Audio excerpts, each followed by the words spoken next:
Salut tout le monde et bienvenue dans cette nouvelle review comics sur Catwoman Eternal tome 1, un comics de 176 pages qui comprend les numéros 35 à 40 ainsi que le deuxième annual de la série Catwoman New 52.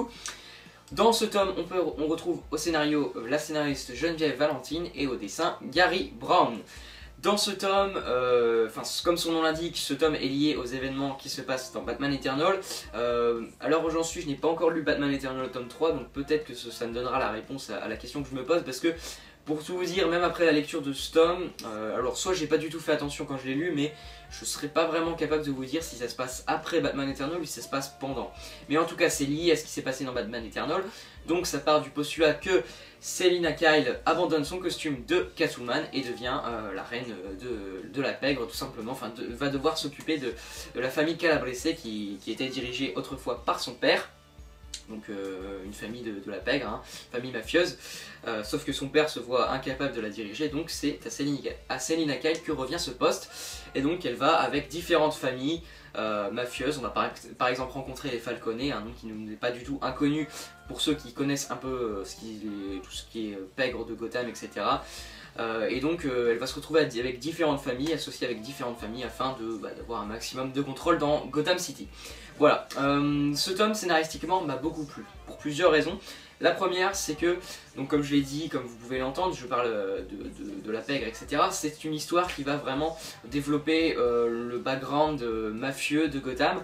Et moi, c'est quelque chose que je trouve est plutôt intéressant, et dans ce tome fonctionne à merveille. Ça va très bien avec le personnage de Catwoman.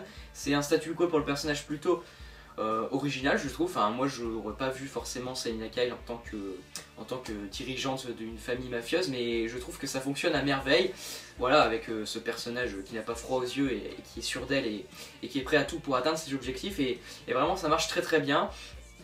J'aime beaucoup le personnage de Selina Kyle dans ce tome, je l'ai trouvé vraiment bien écrite dans l'ensemble, et la scénariste se débrouille vraiment très bien avec le personnage.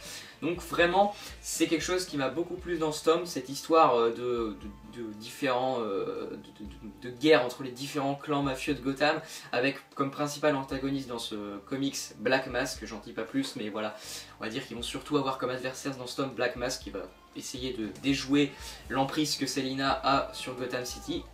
Donc vraiment c'est très bon, c'est bon, je vais pas non plus dire ça. Voilà, c'est un bon comics qui se lit vraiment bien, on s'ennuie pas, le personnage de Selina Kyle est vraiment bien écrit et bien développé, avec comme je vous dis une ambiance voilà, un peu de film mafieux, etc. qui règne dans ce tome et qui marche très bien avec le personnage de Catwoman.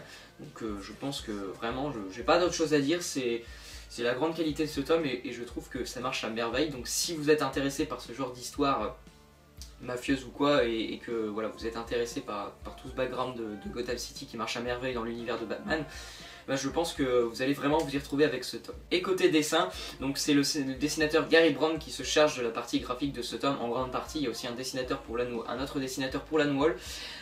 Gary Brown, selon moi, est vraiment bon.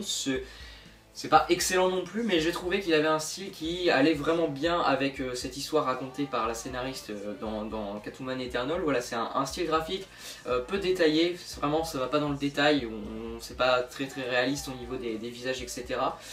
Mais ça marche bien, il y a un ancrage vraiment très prononcé, etc. Et moi j'ai trouvé que c'était un style qui va vraiment bien. Voilà, ça marche bien avec ce genre d'histoire très réaliste dans l'univers de Gotham. Par exemple, ça me fait penser un peu à Gotham Central avec ce genre d'histoire, voilà, plutôt terre à terre, même si c'est toujours dans l'univers de Batman, donc forcément on n'est pas non plus hyper réaliste, mais voilà, ça s'ancre vraiment bien avec cet univers de la pègre, etc. dans ce tome là, et je trouve que ça marche bien. Encore une fois, ce n'est pas parfait, mais ça reste quand même un parti pris graphique qui fonctionne bien avec cette histoire, avec ce tome, et qui personnellement m'a beaucoup plu, enfin m'a plu dans l'ensemble. Voilà, moi je n'ai pas d'autre chose à dire.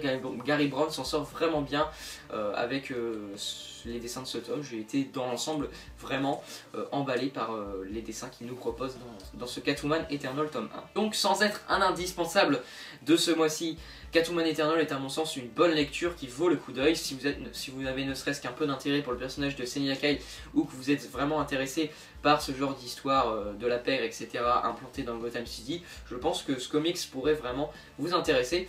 En tout cas, moi je l'ai trouvé dans l'ensemble bon.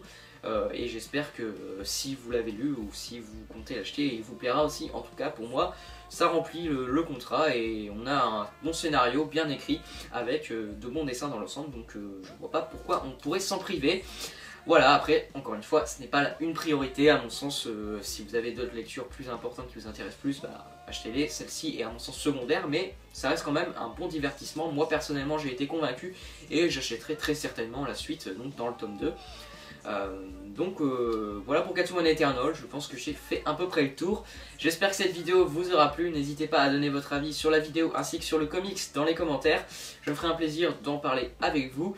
D'ici là, je vous dis à la prochaine, prenez soin de vous et puis à plus tout le monde.